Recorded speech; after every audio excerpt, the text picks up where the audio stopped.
Ever wondered how Avengers Endgame would have looked if the other 50% of the universe got dusted instead? How things would have played out with all of these other characters? Would the heroes still go back in time to collect the Infinity Stones? Which hero would be sacrificed for the Soul Stone? Who would have snapped their fingers to bring back the dusted?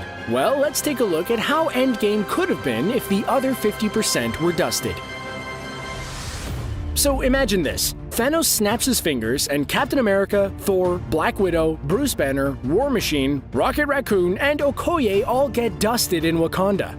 And after that, 50% of all life in the universe vanishes into dust, including Tony Stark, Nebula, Captain Marvel, and Hawkeye.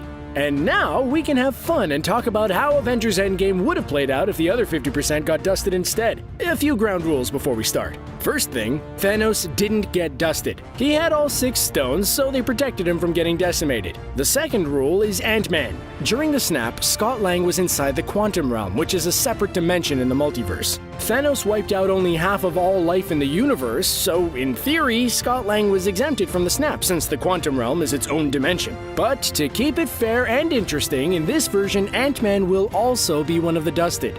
The last rule is that I'm gonna stay as close as possible to the original structure of Endgame and try to see how things would have played out with the other 50%. Okay, so let's look at all of our characters in this what-if movie. We've got Black Panther, Spider-Man, Doctor Strange, Bucky, Scarlet Witch, Falcon, the Wasp, Star-Lord, Drax, Mantis, Groot, and Shuri. These characters will be the main players of this version of the movie. There are many others like Nick Fury and Hank Pym, but I can't include everyone, otherwise things will get very confusing and overcrowded. And so let's start with the what-if possibilities. So after the snap, everyone is in shock of what just happened. The heroes who fought on Titan joined the others, with Doctor Strange simply opening a magical portal that they can just walk through. I guess someone can use their magical powers to just drag the Benatar through the portal as well. Okay, we gotta talk about Strange and his look into the future. It's way too complicated and confusing to understand how his vision will change based on this what-if version. So I'm gonna simplify it by saying that Strange will keep his cards close and won't reveal to anyone what exactly he saw, out of fear that he might cause a change in the timeline and ruin the possible perfect future he's seen. So, while Strange can offer some hints, there's a limit to what he can say. If I tell you what happens, it won't happen. That means he needs to allow some bad things to happen, since it's the price that must be paid to save the universe. This way, there can still be some suspense in the story. With Strange having spoilers for the future, it can get pretty boring, so you gotta keep things interesting.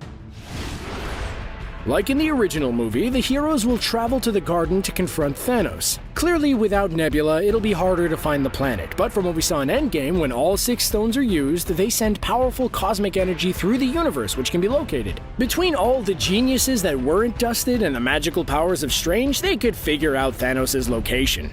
On Thanos' retirement planet, the heroes will learn that the Mad Titan had destroyed the stones. I'm pretty sure that after what Thanos did to Vision, Wanda will simply tear the Mad Titan apart, and she won't be gentle about it at all. Although, imagine if Thanos didn't die and they would have taken him prisoner. Could have been pretty interesting. After this, I don't think that we'll have a 5-year time jump, and since Ant-Man got dusted, the heroes won't discover time travel with his help. But the heroes could still figure out time travel with some help from Doctor Strange. While the perfect timeline that he saw is obsolete, he knows that the Quantum Realm could be used to time travel, and brilliant minds like Shuri, Hank Pym, and Janet Van Dyne could figure it out. So, like in the original movie, the heroes will go back to the past for the time heist to collect the Infinity Stones. In this version, the heroes will need to travel to only 2 timelines instead of 3, at least at first. We will have 2 teams, one who will travel to 2012 and the other to 2014. Let's start with a 2012 mission, where we'll see Doctor Strange, Black Panther, Bucky, and the Wasp go back to the Battle of New York. Doctor Strange will collect the Time Stone from the Ancient One without any issues. Maybe the Ancient One could offer some useful advice and guidance for Strange. The rest of the team will go on a stealth mission to steal both the Space and Mind Stones. T'Challa will team up with Hope Van Dyne to take the Space Stone. Meanwhile, Bucky will go after the Mind Stone. It'd be nice to see Bucky use his Winter Soldier skills to steal the scepter. And we'll also get an epic fight between Bucky and 2012 Captain America, which I'm pretty sure will be very confusing for Steve. Also, maybe Bucky could use the shield for a bit, which will be nice considering the fact that he won't be getting that shield later on. But as we all know, Loki ends up stealing the Space Stone, which will force the 2012 team to travel to another timeline. There's the 2013 timeline where the heroes could try and steal the Space Stone from Odin's vault. Yeah, Thor was way too drunk to remember that the Tesseract was on Asgard. But it was common knowledge that Thor took the stone, so I'm sure the heroes could figure out that it was on Asgard. Just imagine Black Panther and Doctor Strange traveling to the 2013 timeline to steal the Space Stone from Odin's vault. How awesome would it have been if the two of them ended up clashing with Thor? Uru versus Vibranium and magic? Yes, please! Also, considering Fury didn't get dusted in this version, he could have just told the heroes that S.H.I.E.L.D. had the Space Stone for decades. Meaning, we could see the heroes go on a stealth mission in the past to steal the Space Stone from S.H.I.E.L.D. So that's 3 stones down, 3 to go. Which brings us to the 2014 team. And it will include Spider-Man, Star-Lord, Wanda Maximoff, the Falcon, Shuri, Drax, Mantis, and Groot. Spider-Man and Star-Lord will travel to Morag for the Power Stone. It'll be fun to see the banter between the two Peters, but let's not forget that Quill will still mourn Gamora at this point. Without the 5-year time jump, her death will still be very recent and painful. So, Star-Lord will prove that he is an emotional idiot by putting the whole mission at risk. Quill will realize that Gamora is still alive in 2014. While it's a totally different Gamora, that won't matter to Quill. He lost the woman he loves, so he's gonna save her, even if she doesn't know who he is at this point. Star-Lord's plan will be to find Gamora and take her with him to the present. So he's an idiot. Yeah.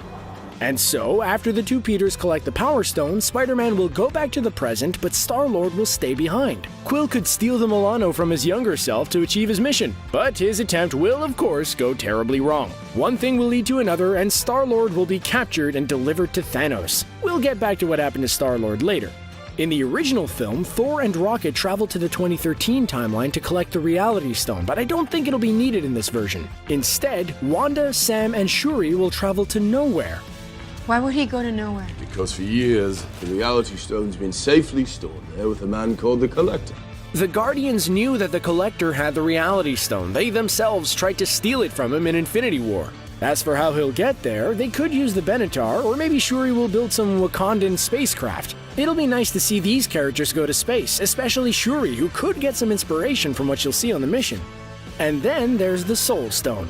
Back in Infinity War, just before Star-Lord started wailing on Thanos, Nebula mentioned that the stone was on Vormir, so that's how the heroes will know about the location of the Soul Stone. He took her to Vormir. He came back with the Soul Stone. The team that will travel there will be Drax, Mantis, and Groot. And we all know what's gonna happen on Vormir. Someone will need to be sacrificed, and I think it'll be most fitting if it'll be Drax who takes the dive off the Vormir cliff. Out of all of the other heroes in this version, I think that Drax is the only one whose death will have meaning. Most of these heroes don't even know each other, and many of them still have so much story to tell. Drax needs a powerful death. Let's be honest, Drax didn't really do much since the first Guardians of the Galaxy movie. He kinda became this joke of a character. So at least it'll be nice if his death will have some powerful meaning. The Guardians are a family, and Drax's death will be devastating but also very meaningful. Drax's sacrifice will have a real impact on the story and will also give him something interesting to do. And in the end, see my wife and daughter again.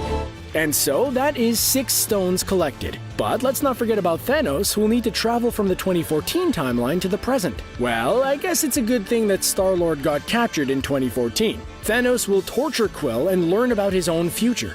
Like in the original movie, Thanos and his army will use the Pym Particles tech to travel to the future, only this time with Star-Lord.